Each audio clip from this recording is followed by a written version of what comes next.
எல்லாருக்கும் வணக்கம். நம்ம இன்றைக்கி ஒரு கையோட கேப் லைனை பற்றி பார்க்க போகிறோம்.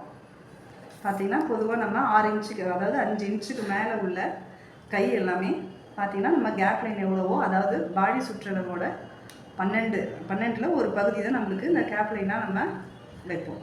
அதாவது பார்த்திங்க அப்படின்னா ஒரு 3.5 அந்த மாதிரி நம்மளுக்கு கேப் கிடைக்கும். அதுதான் நம்ம வச்சு நம்ம கை வரைவோம். அதே பார்த்திங்கன்னா இந்த 5 இன்ச்சுக்குள்ளே இருக்கிற கையெல்லாம் வந்து நம்ம அந்த மாதிரி கேப் லைன் வச்சு பண்ணோம்னா நம்மளுக்கு அந்த அடிக்கையோட நீளம் ரொம்ப சின்னதாக இருக்கும், கை கட்டையாக தெரியும்.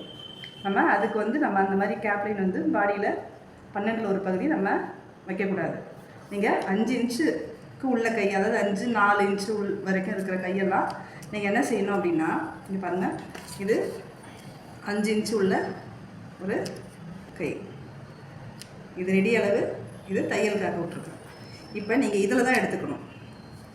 கரெக்டாக பார்த்தீங்கன்னா 5 இன்ச்சு இருக்குது, 5ல் பாதி 2.5 நீங்கள் இப்படி எடுத்துக்கணும். இதை கையோட லென்த்தோட அளவில் பாருங்கள், இந்த நீளத்தில் பாதி 2.5 நீங்கள் இங்கேருந்து நீங்கள் மார்க் பண்ணிக்கலாம்.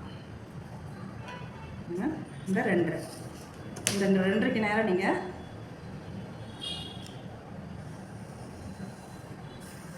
கோடு போட்டுக்கலாம். கோடு போட்டுட்டு பாருங்கள், நீங்கள்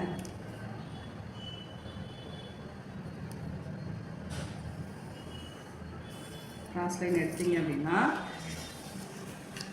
இப்போ உங்களுக்கு ஆம்பூலோட சுற்றளவு எவ்வளோன்றதை அளந்ததை நீங்கள் பாயிண்ட் பண்ணிக்கலாம். கையோட அடிக்கை சுற்றளவு எவ்வளவோ நம்ம பாயிண்ட் பண்ணிவிட்டு மார்க் பண்ணிக்கலாம். இப்போ இது கை 5 இன்ச்சு உள்ள ஒரு கை, இதில் பாதி எவ்வளவோ பாருங்கள், இது 7 இன்ச்சு இருக்குது, 3.5 பாதியில் வச்சு இங்கே ஒரு 1/2 இன்ச்சு தள்ளி வச்சுருங்க. இங்கே ஒரு 1.5 இன்ச்சு வச்சுருங்க. இந்த கிராஸ் லைனில் 1 இன்ச்சு வச்சுக்கோங்க. நீங்கள்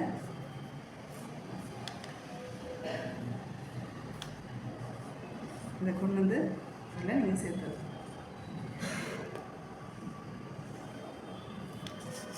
இதான் டைம் உங்களுக்கு